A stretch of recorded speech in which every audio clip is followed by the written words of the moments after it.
अस्सलाम वालेकुम।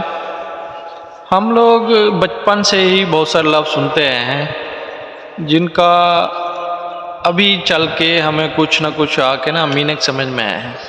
उनमें से एक लफ्ज़ है सुकून।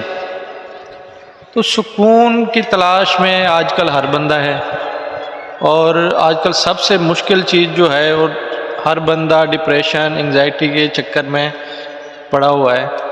तो सुकून को अभी मैं सोच रहा था, तो एक बात मेरे जहन में आई कि एक बंदा था, तो वो ना सुकून की तलाश में निकल पड़ा। उसने कहा यार कहीं ऐसी जगह चलते हैं जहाँ पे ना सुकून हो। तो वो चलता चलता जंगल में चला गया, कह रहा जंगल में जाते हैं उधर सुकून है। तो कुछ देर बैठा तो उधर उसको ना परिंदों की आवाज़ सुनने लग गई, और उससे ना वो डिस्टर्ब होने लग गया ना परिंदों की चिड़ियों की चहचहा से। तो उसने कहा यार इधर नहीं, जंगल के अंदर चलते हैं, जंगल के अंदर जाके जहाँ खामोशी हो ऐसी जगह जाते हैं। तो वो फिर उधर गया।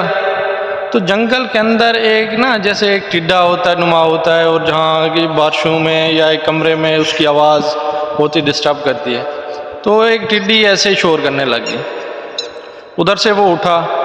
उसके बाद उसने कहा भाई इधर भी नहीं। अब उसने कहा कोई ऐसा कमरा ढूंढता हूँ जहाँ पे ना एक खामोशी हो। तो उधर वो फिर एक कमरे में, ऐसे कमरे में गया जहाँ सब चीज़ उसने बंद कर दी। तो उसके बाद फिर उसको ना अपनी दिल की धड़कन जो है वो डिस्टर्ब करने लगी। फिर उसने कहा भाई नहीं इधर भी नहीं।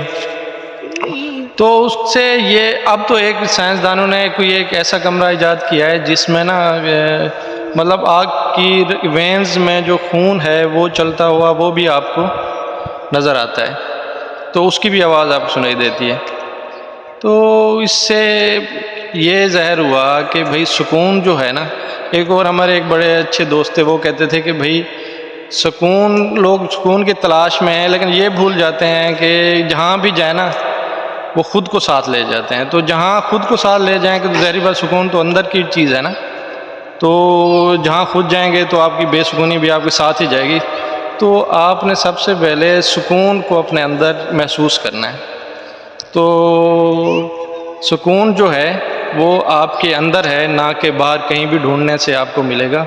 और सबसे जो ज़्यादा सुकून मिलता है वो आपको अल्लाह की याद से ही मिलता है।